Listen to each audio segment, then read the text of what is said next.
ये कहानी दिल्ली में रहने वाली लड़की और उसके दोस्त प्रेम की है। अंजलि और प्रेम एक पब्लिक स्कूल में पढ़ते थे। वो दोनों बचपन से ही एक दूसरे के दोस्त थे। अंजलि बचपन से ही बहुत नॉटी और मस्त मौला लड़की थी, लेकिन प्रेम उसके बिल्कुल विपरीत था। वो बहुत ही शांत और पढ़ाकू लड़का था। वो अपनी क्लास में हमेशा फर्स्ट आया करता था। क्लास में अंजलि के अलावा प्रेम का और कोई दोस्त नहीं था, इसलिए वो अंजलि की बहुत चिंता किया करता था और अक्सर उसको पढ़ाई करने के लिए बोलता था। अंजलि, तू अपनी पढ़ाई पर बिल्कुल ध्यान नहीं देती है। तू कभी भी अपना प्रोजेक्ट पूरा नहीं करती है। तेरा प्रोजेक्ट हमेशा मैं बनाता हूँ। क्या प्रेम, अब क्या तू अपनी दोस्त के लिए इतना भी नहीं कर सकता? चल अब तू मुझे लेक्चर देना बंद कर, लंच हो रहा है, लंच कर लेते हैं। इसी तरह समय व्यतीत होता है और कुछ समय बाद दोनों अपनी 12वीं कंप्लीट करके कॉलेज में आ जाते हैं। कॉलेज का पहला दिन था। वो दोनों साथ में कॉलेज जा रहे थे। प्रेम बहुत ज्यादा डरा हुआ था। वो अंजलि से कहता है, यार अंजलि, मुझे बहुत डर लग रहा है। हम स्कूल से कॉलेज में आ गए हैं और मेरा तो तेरे अलावा कोई फ्रेंड भी नहीं है, क्योंकि मेरा ध्यान हमेशा पढ़ाई में ही रहता था। स्कूल के सारे बच्चे भी मुझे चश्मिश चश्मिश कहकर बुलाते थे, लेकिन तू मेरी अच्छी दोस्त है और मुझे पता है तू मुझे प्यार भी करती है। क्या कॉलेज में भी सब मुझे चश्मिश कहकर ही बुलाएंगे? प्रेम, तू बहुत सोचता है। ऐसा कुछ भी नहीं होने वाला। हम दोनों आपस में बहुत अच्छे दोस्त हैं। और क्या हुआ अगर कॉलेज में कोई तेरा दोस्त नहीं भी बनेगा तो मैं तो तेरी दोस्त हमेशा रहूंगी ना। इस बात की तो बिल्कुल टेंशन मत ले। हम दोनों हमेशा से दोस्त थे और हमेशा रहेंगे। प्रेम अंजलि की बातें सुनकर खुश हो जाता है। इसी तरह बातें करते करते वो दोनों कॉलेज पहुंच जाते हैं। अंजलि अपना मस्त मौला नेचर होने की वजह से पहले ही दिन बहुत सारे दोस्त बना लेती है, लेकिन प्रेम ऐसा नहीं कर पाता। उसके शांत नेचर की वजह से कोई भी उससे ज्यादा बात नहीं करता और वो भी अपना सारा ध्यान सिर्फ अंजलि पर ही देता था। उसने नए दोस्त बनाने के बारे में सोचा ही नहीं। इसी तरह कई दिन बीत गए। फिर एक दिन कॉलेज में विवान नाम का एक बहुत हॉट लड़का आया। वाह यार, कितना हॉट है ये। सारे कॉलेज की लड़कियां विवान को देखकर हैरान रह जाती हैं, क्योंकि वो दिखने में बेहद ही हैंडसम और हॉट लड़का था। सभी लड़कियां उससे दोस्ती करना चाहती थी। अंजलि भी बिना मौका गवाए उसके पास जाती है और उससे कहती है, हेलो मिस्टर, मेरा नाम अंजलि है। तुम्हारा नाम क्या है? आई थिंक तुम इस कॉलेज में नए हो। हेलो मिस ब्यूटीफुल, मेरा नाम विवान है और मैं इस कॉलेज में सीरियसली नया हूँ। क्या तुम मेरी हेल्प करोगी? हाँ हाँ, क्यों नहीं। इतना हैंडसम लड़का मुझे कम बोले और मैं ना करूँ, ऐसा हो सकता है क्या? अच्छा, क्या तुम मुझे प्रिंसिपल ऑफिस दिखा सकती हो? हाँ हाँ, क्यों नहीं। अंजलि विवान को प्रिंसिपल ऑफिस तक लेकर जाती है। विवान ऑफिस के अंदर जाता है और तब तक अंजलि ऑफिस के बाहर उसका इंतजार कर रही होती है। कुछ देर बाद जब विवान ऑफिस से बाहर आता है तो ऑफिस के बाहर अंजलि को देखकर कहता है, अरे तुम अभी तक यहीं खड़ी हो? मुझे तो लगा कि तुम अपनी क्लास में चली गई होगी। एक्चुअली मैं तुम्हारा वेट कर रही थी। मैंने सोचा तुम इस कॉलेज में नहीं हो तो कहीं तुम्हें मेरी जरूरत हो। यू नो, कॉलेज में फ्रेशर्स की रैगिंग बहुत होती है, लेकिन डोंट वरी, मेरे रहते तुम्हारी रैगिंग कोई नहीं करेगा। आखिर मेरा भी नाम चलता है कॉलेज में। ओहो, चलो फिर तो अच्छा है। How sweet of you. Thank you so much, तुमने मेरे लिए इतना सोचा। क्या तुम मुझे कॉलेज नहीं दिखाओगी? हाँ हाँ, क्यों नहीं। चलो मैं तुम्हें पूरा कॉलेज घुमाती हूँ। अंजलि विवान को पूरा कॉलेज घुमाने के लिए ले जाती है और फिर लेक्चर अटेंड करने के लिए क्लासरूम में ले जाती है। क्लासरूम में अंजलि प्रेम के साथ ना बैठकर विवान के साथ बैठती है। ये सच था कि विवान के आने के बाद अंजलि प्रेम पर बिल्कुल ध्यान नहीं देती थी। वो पूरा टाइम विवान के साथ ही घूमती रहती थी। ये सब देखकर प्रेम को बिल्कुल अच्छा नहीं लगता था। तो वहीं दूसरी तरफ अंजलि और विवान रिलेशनशिप में आ गए थे। अब अंजलि कैंटीन हो या लाइब्रेरी, विवान के साथ ही हर जगह जाया करती थी। विवान और अंजलि को साथ में देखकर प्रेम को जलन होने लगी थी। तभी उसे एहसास होता है कि वो तो अंजलि से प्यार करने लगा है। एक दिन कॉलेज में सभी बच्चों को प्रोजेक्ट बनाने के लिए कहा जाता है। जब प्रोजेक्ट सबमिट करने का दिन नजदीक आने लगता है तब अंजलि को प्रेम की याद आती है। वो प्रेम के पास जाकर कहती है, अरे यार प्रेम, तूने वो प्रोजेक्ट बना लिया है क्या? अगर बना लिया है तो मुझे देना यार, मैं भी कॉपी कर लूंगी। अच्छा जी, जब तुझे तेरा काम पड़ा तब तुझे मेरी याद आई है, वरना इतने दिनों से तो तू मेरे पास आकर बैठी भी नहीं है। क्लासरूम में भी तू विवान के साथ बैठती है। ये तो कैसी बातें कर रहा है प्रेम? तुझे तो पता है ना, तो मेरा बचपन का दोस्त है और मैं तेरे अलावा किसी और से इतना मतलब नहीं रखती हूँ। मेरे दिल में जो तेरे लिए जगह है वो कोई और नहीं ले सकता। बस कर, रहने दे। अब मुझे और मक्खन लगाने की जरूरत नहीं है। मैंने ऑलरेडी बनाया हुआ है तेरा project. Thank you so much यार, तू सच में बहुत अच्छा है। I love you so much my स्वीटू। ऐसा कहकर अंजलि उसके गाल खींच लेती है। इतने में ही प्रेम बहुत खुश हो जाता है। फिर अंजलि प्रेम को हग कर लेती है, लेकिन उसे ऐसा करते हुए विवान देख लेता है। उन दोनों को साथ में देखकर विवान बहुत गुस्सा होता है और गुस्से में वहां आकर प्रेम पर हाथ उठाता है, लेकिन तभी अंजलि उसका हाथ पकड़ लेती है और विवान से कहती है, ये तुम क्या कर रही हो विवान? मेरे बचपन के बेस्ट फ्रेंड पर हाथ उठा रहे हो? अच्छा जी, तो तुम्हारा भी बेस्ट फ्रेंड है और ये तुम्हारे लिए मुझसे ज्यादा इम्पोर्टेंट होगा, है ना? तुम भी बाकी लड़कियों की तरह ही निकली, जो एक तरफ बॉयफ्रेंड और एक तरफ बेस्ट फ्रेंड को रखती है और दोनों से अपना काम निकलवाती है। ये तुम क्या बकवास कर रहे हो? मैं बकवास नहीं कर रहा हूँ, सच कह रहा हूँ, और इसलिए तुम्हें बुरा लग रहा है। आज तुम्हें फैसला करना होगा, तुम्हें तुम्हारा बेस्ट फ्रेंड चाहिए या बॉयफ्रेंड। अंजलि काफी देर तक कुछ बोल नहीं पाती। प्रेम को लगता है कि वो उसे भूलकर अपने बॉयफ्रेंड को ही चुनेगी, इसलिए वो बिना कुछ सुने ही वहाँ से चला जाता है। प्रेम का दिल पूरी तरह से टूट चुका था। वो गुस्से में कॉलेज से घर चला जाता है और फिर कई दिनों तक कॉलेज नहीं आता। उसके कॉलेज ना आने से अंजलि को भी एहसास होता है कि आखिर हुआ क्या होगा, क्योंकि उसके दिल में भी कहीं न कहीं प्रेम के लिए जगह थी। उसे इस बात का एहसास नहीं था कि बाहरी खूबसूरती के चक्कर में वो अपने असली प्यार को पहचान नहीं पा रही। उसी दिन प्रेम से मिलने वो उसके घर जाती है और उससे कहती है, प्रेम क्या हुआ? तू इतने दिनों से कॉलेज क्यों नहीं आ रहा? मैं रोज तेरा इंतजार कर रही थी और मैं तुझे फोन करती हूँ तो तू फोन भी नहीं उठाता। कॉलेज में किसी ने तुझे कुछ कहा है क्या? अगर कहा है तो बता, मैं उसे छोड़ूंगी नहीं। नहीं, मुझे कॉलेज में किसी ने कुछ नहीं कहा। बस कुछ दिनों से मेरी तबीयत ठीक नहीं है, इसलिए मैं कॉलेज नहीं आ रहा हूँ। जिस दिन तबीयत ठीक हो जाएगी उस दिन से कॉलेज आना शुरू कर दूंगा। अब तू जा यहाँ से। तुझे क्या हो गया है प्रेम? इसका मतलब क्या होता है कि तू जा यहाँ से? आज से पहले तूने मेरे साथ ऐसा व्यवहार कभी नहीं किया। तुझे क्या हो गया है? मुझे खुद नहीं पता कि मुझे क्या हुआ है। मैंने कहा ना तुझे कि तू जा यहाँ से, जा अपने बॉयफ्रेंड के पास, उसे ही तेरी ज्यादा जरूरत है। ऐसा कहते कहते प्रेम की आंखों में आंसू आ जाते हैं और वो अपना मुंह घुमा लेता है। तू मुझसे अपने आंसू छुपा रहा है? मैं तुझे कुछ कहना चाहती हूँ, मुझे तुझसे बहुत जरूरी बात करनी है। लेकिन मैं कुछ भी नहीं सुनना चाहता। मैंने कहा ना तू जा यहाँ से, जब मेरी तबीयत ठीक हो जाएगी मैं खुद आ जाऊंगा। प्रेम, आई लव यू। मैं तुझे यही कहना चाहती हूँ कि मैं तुझसे बहुत प्यार करती हूँ। जिस फीलिंग का एहसास मुझे तेरे साथ रहने से नहीं हुआ, उस फीलिंग का एहसास मुझे तेरे से दूर जाने से हुआ। मैं तो तुझे पहले से ही प्यार करती थी, लेकिन मुझे महसूस होने में समय लग गया। जिस दिन विवान ने तुझ पर हाथ उठाया था और मुझसे पूछा था कि मेरे लिए कौन ज्यादा इम्पोर्टेंट है, तब तू बिना कुछ कहे और सुने वहाँ से चला गया था। लेकिन उस दिन मुझे एहसास हो गया था कि तू कितना खास है मेरे लिए। मैं भी तुझे कब से प्यार करता हूँ, लेकिन मुझे भी इस बात का एहसास तब हुआ जब तू विवान के करीब चली गई थी। तुम दोनों का साथ मेरे से देखा नहीं जा रहा था। मुझे लगा कि तुम दोनों एक दूसरे से प्यार करते हो और मैं तुम्हारे बीच में नहीं आना चाहता था, इसलिए मैंने खुद को तुमसे दूर कर लिया। बेवकूफ तो स्टार्टिंग से ही है, आया बड़ा सेक्रीफाइस करके महान आत्मा बनने वाला। एक बार मुझसे कहा तो होता, अगर तू मुझसे हमेशा हमेशा के लिए दूर हो जाता ना, तो पता नहीं मेरा क्या होता। तेरा कुछ नहीं होता, तू खुश होती विवान के साथ। तेरी यही प्रॉब्लम है, एक बात को लेकर बैठ जाता है। मेरा विवान से ब्रेकअप हो चुका है, लेकिन जब तक तुझे एग्जैक्ट वर्ड में ना बताऊं ना, तुझे समझ नहीं आता। जा रही हूँ मैं।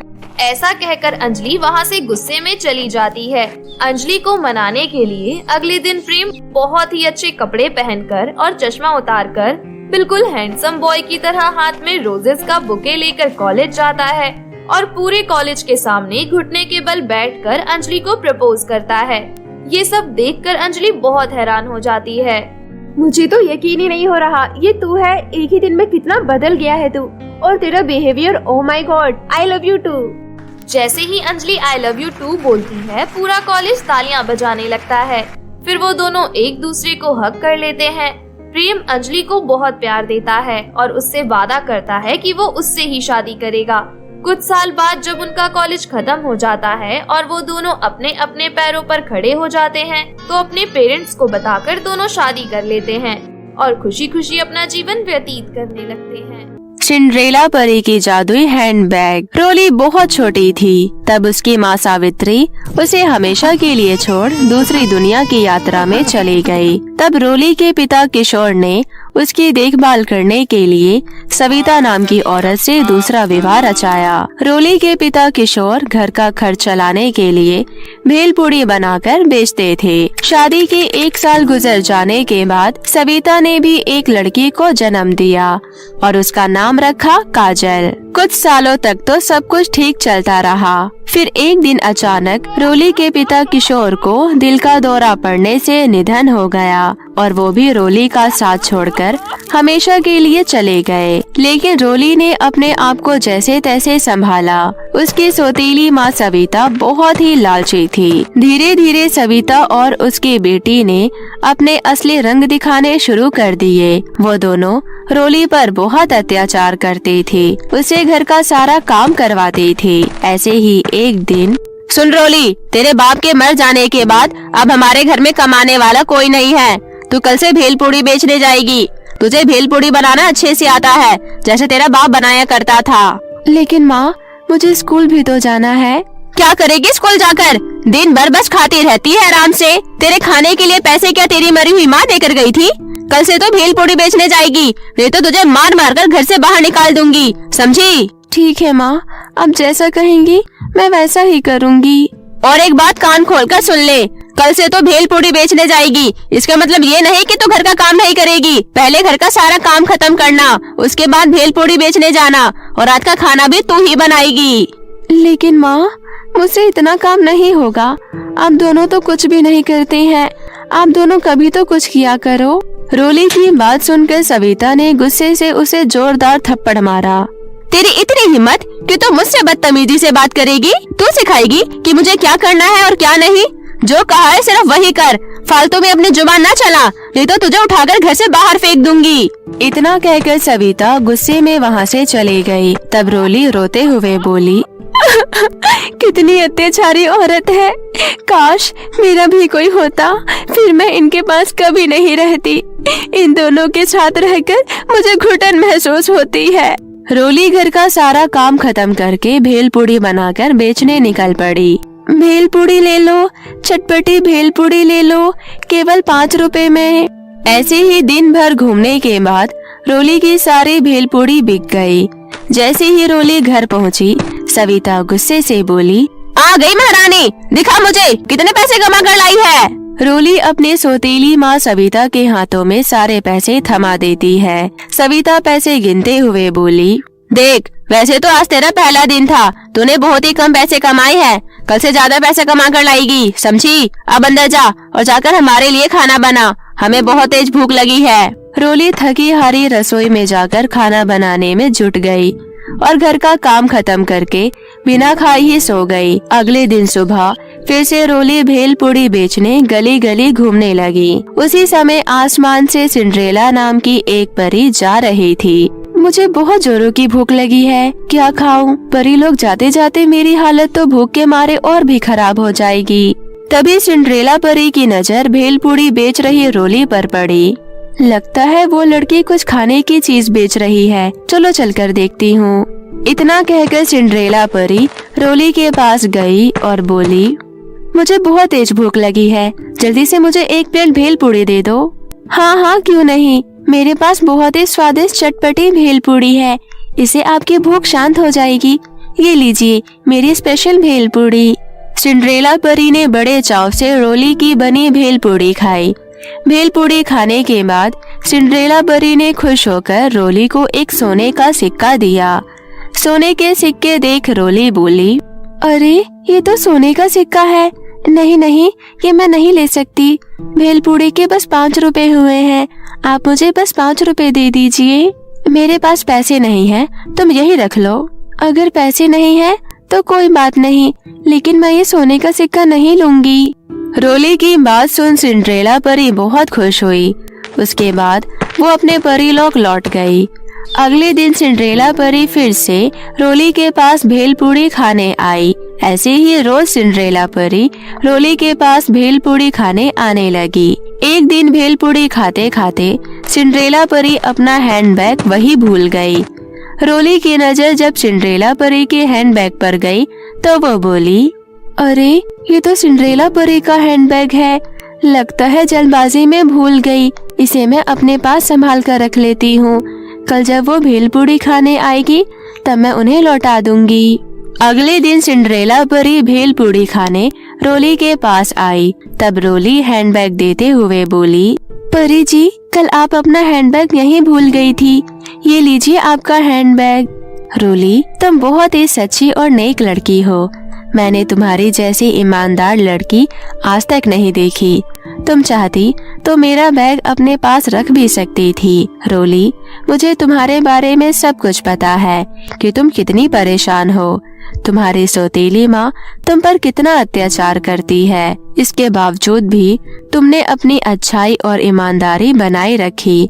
तुम एक काम करो, ये हैंडबैग तुम रख लो। ये मेरी तरफ से तुम्हारे लिए एक छोटा सा गिफ्ट है। ये जादुई हैंडबैग है। ये हैंडबैग सिर्फ तुम्हारी इच्छाएं पूरी करेगी। यदि किसी और ने इस हैंडबैग से कोई भी इच्छा मांगी तो उसे इसका उल्टा मिलेगा। आपका धन्यवाद परी जी। अब तुम्हें उस अत्याचारी औरत के पास रहने की कोई जरूरत नहीं है। इतना कहकर सिंड्रेला परी ने अपनी जादुई छड़ी घुमाई और वहाँ एक सुंदर सा घर प्रकट हो गया। अब तुम इस घर में आराम से रह सकती हो। अब मैं तुमसे यही मिलने आया करूँगी। मैं आपका ये एहसान जिंदगी भर नहीं भूलूंगी। आपने मुझे नई जिंदगी दी है। आप हर रोज यहाँ आते रहना। उसके बाद सिंड्रेला परी रोली से विदा लेकर परी लोग वापस लौट गई। रोली खुशी खुशी नए घर में रहने लगी। वहीं दूसरी तरफ उसकी सौतीली माँ सविता और उसके बहन भूखी प्यासी उसका इंतजार कर रही थी। मॉम, मुझे बहुत तेज भूख लगी है। ये रोली की बच्ची कहाँ मर गई? पता नहीं बेटी, कमबख्त अभी तक आई क्यों नहीं। ऐसे ही कुछ घंटे और बीत गए। देखते ही देखते रात हो गई। मॉम, कुछ करो ना, अब मुझसे रहा नहीं जा रहा। अगर मुझे कुछ खाने को नहीं मिलेगा तो मैं मर जाऊंगी। लगता है मुझे ही खाना बनाना पड़ेगा। पता नहीं कहाँ मर गई। आने दे जरा उसे, आज उसके टांगे तोड़ दूंगी। चल बेटी, रसोई में चलकर खाना बनाने में मेरी मदद कर। क्या कहा आपने? मैं खाना बनाने में आपकी मदद करूं? ये कभी नहीं हो सकता। आप खुद जाओ और मेरे लिए खाना बना कर लाओ। सविता बिना कुछ कहे रसोई में जाकर खाना बनाने लगी। ऐसे ही कई दिन बीत गए, लेकिन रोली घर वापस नहीं आती। वहीं घर का सारा काम करते करते सविता की हालत खराब हो गई, क्योंकि उसकी बेटी काजल घर के कामों में बिल्कुल भी मदद नहीं करती थी। मॉम, मुझे लगता है कहीं रोली की बच्ची सच में कहीं मर तो नहीं गई, या उसे आसमान निगल गया या जमीन। पता नहीं बेटी, करमजली अचानक कहाँ गायब हो गई। वहीं दूसरी ओर रोली ने जादुई हैंडबैग की मदद से अनाथ बच्चों के लिए कई सारे अनाथालय खोले। साथ ही साथ गरीब लोगों की मदद भी किया करती थी। अब रोली अपनी आगे की पढ़ाई पूरी करने के लिए स्कूल भी जाने लगी। पूरे गांव में रोली के चर्चे होने लगे। एक दिन सरिता घर का कुछ सामान लेने मार्केट गई। तब उसे लोगों से रोली के बारे में पता चल गया। फिर वो दौड़ी दौड़ी घर आई और अपनी बेटी से बोली, अरे बेटी, मुझे रोली के बारे में पता चल गया है। अरे वो तो बहुत अमीर हो गई है और उसने अनाथ बच्चों के लिए कई सारे अनाथालय भी खोल दिए हैं और वो गरीबों की मदद भी करती है। क्या? ये कैसे बातें कर रही हो? उस भिखारिन के पास इतना पैसा कहाँ से आया? वो तो मुझे नहीं पता कि वो कहाँ से इतना पैसा ला रही है। पता नहीं ऐसा कौन सा खजाना उसके हाथ लग गया है। चलो चलकर देखते हैं। फिर दोनों माँ बेटी रोली के घर जाती हैं। वाओ, इसका घर तो कितना सुंदर है। लगता है कोई लॉटरी लग गई है इसकी। चलो अंदर चलकर देखते हैं।